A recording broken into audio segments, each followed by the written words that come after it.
مولانا صاحب، آپ کی ساس نے آپ کا ایک بیان سن کر اپنی بیٹی کی شادی آپ سے کروانے کا فیصلہ کیا تھا. آپ ماشاءاللہ خواتین اور مرد دونوں میں بہت مشہور و مقبول ہیں، تو شہرت حاصل ہونے کے بعد تو بہت سے مزید رشتے بھی آئے ہوں گے آپ کے. آپ نے کبھی دوسری شادی کی طرف سوچا نہیں؟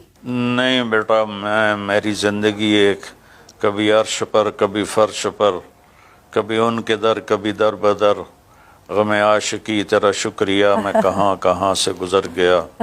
میری بیوی نے میرے ساتھ بڑی وفا کی. میں تو پہلی شادی کے ہوتے ہی اگلے سال سے مجھے رشتے آنا شروع ہوئے، اور اب تو سوشل میڈیا پہ میں نے ایک دیکھا اپنے لیے، ایک وہ پوسٹ لگی ہوئی تھی، مولانا طارق جمیل کی تیسری شادی 16 سالہ لڑکی سے، دیکھ کر آپ کے ہوش اڑ جائیں گے.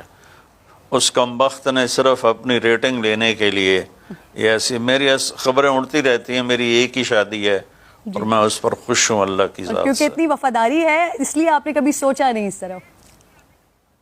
نہیں، کبھی نہیں سوچا. میں تو گھر آتا ہی بہت کم تھا شروع میں، تو وہ بچوں کو سنبھالنا، گھر کو سنبھالنا، اس نے بہت قربانی سے میرا ساتھ دیا.